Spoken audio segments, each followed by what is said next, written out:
आप यह बताते हैं डोमिसाइल क्या है। डोमिसाइल, आप तमाम आसपास के प्रदेश में डोमिसाइल नीति लागू है, लेकिन बिहार में डोमिसाइल नीति लागू नहीं है, जिसके वजह से आप दूसरे प्रदेश के लोग यहां पर आ रहे हैं। आरटी, जो भारत का संविधान राइट टू एजुकेशन एक्ट कहता है कि बच्चों को क्षेत्रीय भाषा में उसकी शिक्षा की व्यवस्था सुनिश्चित किया जाना अनिवार्य है। क्षेत्रीय भाषा क्या है? हमको बंगाल में नौकरी हो जाए, वो बंगाली बच्चे को मैं कैसे पढ़ा सकता हूँ? बंगाली, हमको बंगाली नहीं आता है, उसको हिंदी नहीं आता है, हमको महाराष्ट्र में हो जाए, हमको कहीं और हो जाए, हम कैसे पढ़ा सकते हैं?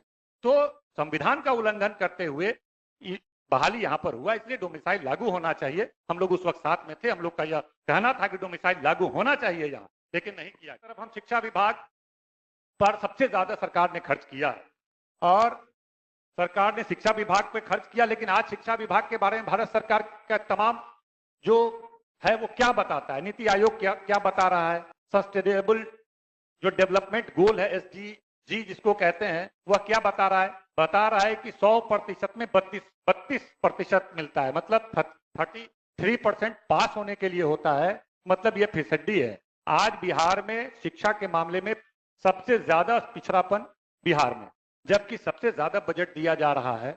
हम नहीं बोल रहे हैं, तमाम जो क्वालिटी एजुकेशन के भी जो मानक हैं, उस मानक का भी अध्ययन करने पर वो तब उसके बाद यह तैयार होता है, तब इसकी रिपोर्ट जारी की जाती है। उस रिपोर्ट में यह है, आखिर वजह क्या है?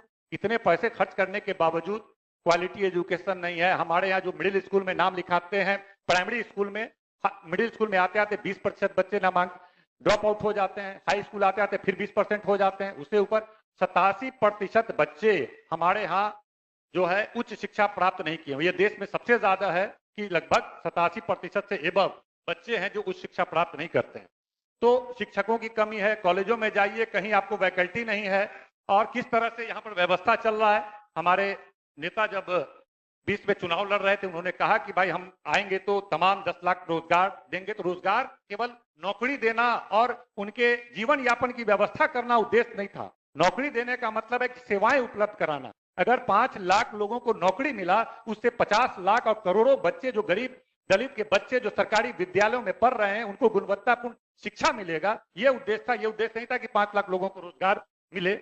और हम ये देख रहे थे कि लगातार जो शिक्षक हैं वो आवाज उठाते थे कि हमको नियोजित शिक्षक हमको परमानेंट किया जाए। मुझे याद है कि उस वक्त के उप मुख्यमंत्री बोलते थे कि धरती पे भगवान भी उतर जाए तो नियोजित शिक्षकों को परमानेंट नहीं किया जा सकता है। लेकिन एक युवा नेता ने बोला था हमारी सरकार बनेगी और हम तमाम नियोजित शिक्षकों को परमानेंट करेंगे। आज 1 साल पूर्ते पूर्ते, 1.5 साल पूर्ते पूर्ते बिहार के तमाम नियोजित परमानेंट हुए। तो ऐसे, तो इसके लिए आप यह बताते हैं डोमिसाइल क्या है। डोमिसाइल, आप तमाम आसपास के प्रदेश में डोमिसाइल नीति लागू है, लेकिन बिहार में डोमिसाइल नीति लागू नहीं है।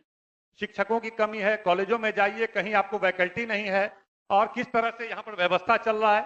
हमारे नेता जब 20 में चुनाव लड़ रहे थे, उन्होंने कहा कि भाई हम आएंगे तो तमाम 10 लाख रोजगार देंगे। तो रोजगार केवल नौकरी देना और उनके जीवन यापन की व्यवस्था करना उद्देश्य नहीं था। नौकरी देने का मतलब है कि सेवाएं उपलब्ध कराना। अगर